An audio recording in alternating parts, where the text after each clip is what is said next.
বোবার যেমন শত্রু নাই, আমার কোনো শত্রু নাই। আমার একই টাইমে 40 থেকে 50 লক্ষ লোক দোয়া করছে সারা বাংলাদেশে, মিডল ইস্টে। হ্যাঁ, গুজব তো উঠছিল, আমি অসুস্থ ছিলাম, এটার মধ্যে কে কাহারা গুজব উঠাই দিছে আমি মারা গেছি। সারা বিশ্বে, সারা বাংলাদেশে সবাই জানাই দিছে, কিন্তু আল্লাহ পাক আমার ভালো রাখছে। না না না, বোবার যেমন শত্রু নাই, আমার কোনো শত্রু নাই। আমার একই টাইমে 40 থেকে 50 লক্ষ লোক দোয়া করছে সারা বাংলাদেশে, মিডল ইস্টে।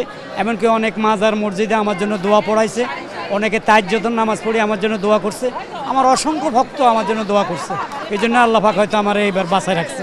ইনশাল্লাহ ইনশাল্লাহ ঈদের পর থেকে আমি কাজ করবো, আল্লাহ বাঁচাবে। বিকাশ পেমেন্টে 10,000 টাকার বেশি অফার, শপিং চলছে তো। না, এখন মনে হচ্ছে মানুষ আমাকে অত্যন্ত ভালোবাসে, পছন্দ করে, নইলে আমার জন্য দোয়া করবে কেন? আমি এমন কি কাজ করছি? সারা জীবন মানুষ একটু হাসাইছি, মানুষের সাথে ভালো ব্যবহার দেখাইছি, কারো লোকের শত্রুতা আমি করি নাই। হয়তো আল্লাহ পাক মানুষের দোয়া আমাকে বাঁচায় রাখছে।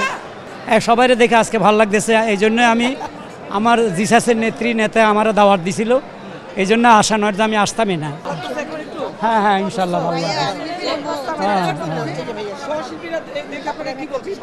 সবাই বলছে আপনি ভালো আছেন, আপনি সুস্থ আছেন, প্রত্যেক লোক আমাকে দোয়া করছে। দর্শকদের এটাই দোয়া করব, আপনারা এসব গুজব কথা আর কোনো সময় কান দিবেন না, যাচাই করবেন। আর ইনশাল্লাহ আপনাদের দোয়া আমি খুব ভালো আছি, আপনারা সারা জীবন আমাকে দোয়া করবেন, আমি যেন আপনাদের মাঝে আল্লাহ বাঁচায় রাখলে আবার বিনোদন দিতে পারি।